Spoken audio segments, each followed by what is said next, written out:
First, this video will have location and world spoilers and discuss some basic mechanics. There will be no major story spoilers, and most of the footage is from the early game with a few exceptions. Xenoblade Chronicles X is an interesting game. It is a good game, but it is different from the rest of the franchise. That is, the trilogy that includes Xenoblade Chronicles 1, 2, and 3, and their much-loved DLCs. Now that Xenoblade Chronicles X, or XCX as we'll call it, is coming to Nintendo Switch, it might be time to talk about how XCX is different and what people coming from the main trilogy can expect. This is not a gameplay guide, tutorial, or review, just a discussion about what is different. First, what is Xenoblade Chronicles X? Xenoblade Chronicles X was the second Xenoblade game and was released by Monolith Soft in 2015 on the Wii U.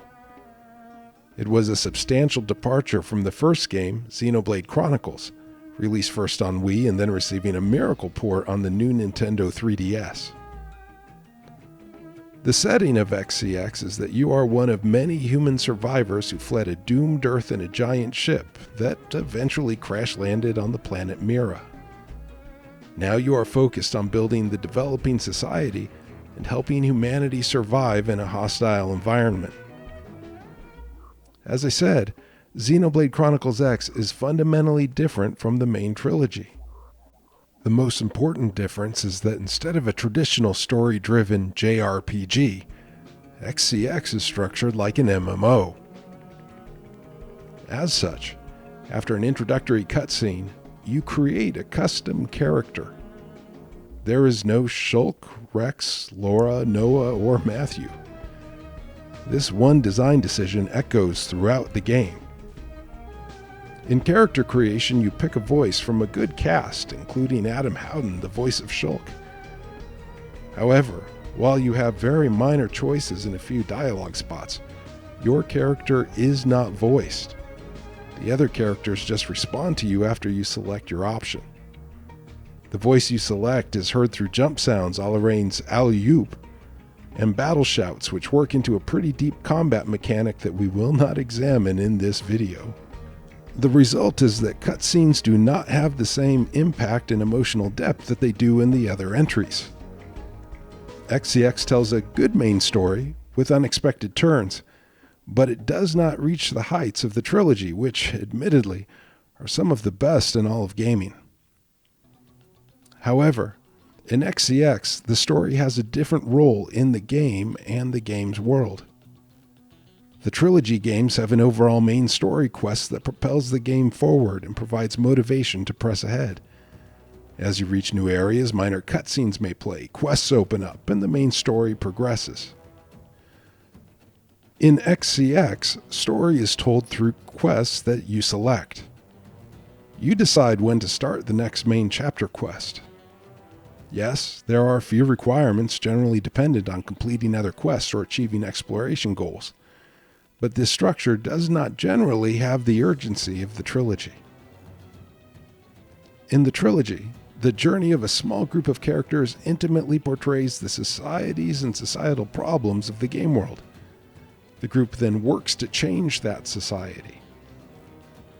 In contrast, the central focus of XCX is its world, the planet Mira. Mira is a giant world, not a large world, a giant open world. Seamless. You can sprint through the entire world, swim endlessly through its oceans, and after about 50 hours, fly through its skies. Traversal in XCX is unlike anything in the trilogy. It's no wonder that Nintendo had Monolith Soft assist with the incredible open world of Zelda Breath of the Wild. Like Breath of the Wild, XCX has verticality in its world that creates puzzles in exploration. Can I get there with my moon jump? Are there landings I could use to scale this slope to avoid combat? Can I get to that area that would otherwise be gated by high-level enemies? You cannot climb like you do in Breath of the Wild, but you have an incredible jump in XCX that can make exploration fun, sometimes exhilarating. Also exhilarating, earlier I mentioned sprinting. You can sometimes sprint past enemies that can one-shot you, but success is not guaranteed. These two mechanics, jumping and sprinting, together give exploration and quest completion a challenging and often fun edge. Quests will sometimes take you to locations that feature enemies at a much higher level than you, and with the right plan, skill level, and circumstances, you can successfully complete it against all odds. As you do this, you plant probes in each section of the map. This contributes to your exploration percentage, delivers resources, and provides fast travel points that are extremely valuable depending on location. Just finding the probe location can be a rewarding exercise in itself. If there is a fundamental meta to XCX, finding probe locations and installing probes is probably as close as you can get both narratively and in the gameplay loop. You start XCX with the characters you see in the trailer, Elma and Lynn, but they are not the only characters that can be included in your party. In fact, counting characters that were originally released as DLC, there are nearly 20 characters that you can recruit. Each of these has a quest line that often shines a light on key aspects of the world and their developing society. The best stories in the game are generally in the side quests, and especially affinity quests. These quests also reward you with clothing, armor, weapons, and resources. Now, that's not to say every side quest is meaningful. XCX has more than a few collectible or fetch side quests. The one bright side of those is that these quests often complete as soon as you get the item, and you do not need to return to the quest giver. The other source of armor, weapons, and resources is combat. Combat is most similar to XC1. You have an art bar at the bottom of the screen that uses melee or ranged weapons. These arts can be changed out and upgraded. You also have roles like the Trilogy games: attacker, tank, and support. In XCX, it's always a good idea to have a tank in your party. What is under the surface of XCX, however, is probably my favorite class and job system in gaming. Classes have weapons associated with them.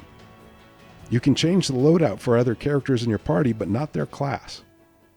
On the other hand, your custom character can unlock most, if not all, of the classes, and you can equip all of the weapons associated with those classes.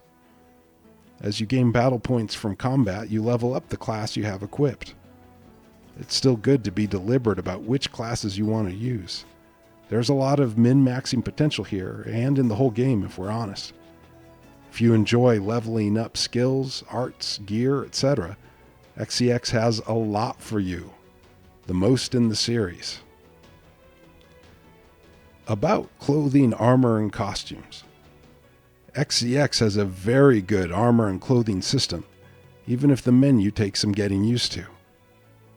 The Trilogy is uneven with clothing, as XC2 has such limited options. In XCX, like Xenoblade Chronicles Definitive Edition, you can equip any ridiculous mix of armor maxing your stats, but then go to the fashion gear menu and equip clothing or armor that you want to see on your character with zero impact on your stats. In many ways, this is the best of all worlds fashion-wise, and if the online features are present or even expanded in the Switch release, fashion will probably be a final meta of its own. While the Trilogy has teams of composers, including the remarkable Yoko Shimomura, Yasunori Mitsuda, Ace, and Manami Kyoda, XCX has a single composer, Hiroyuki Sawano. This gives XCX a distinct sound of its own and is missing many of the familiar musical elements of the Trilogy, while bringing its own unique flavor. The XCX soundtrack often leans into its sci-fi setting, using electronic sounds liberally, but also using vocals that reflect the earth-based human element in contrast to the semi-fantasy setting of the Trilogy. For some fans coming from the Trilogy, this soundtrack may be an acquired taste. Still, some real bangers here. Ultimately, the world that Monolith Soft has created in XCX is the star. The creativity of the environments and settings, the fanciful creatures, and the freedom of movement granted to the player are truly remarkable. If you only care about the sublime stories in the trilogy, XCX will likely not be what you're looking for. If, however, you enjoy exploration, leveling up, min-maxing gear, and getting to know your party members, this game may become a favorite. Thanks for sticking around, and feel free to leave comments about differences and similarities between XCX and the main trilogy. Cheers!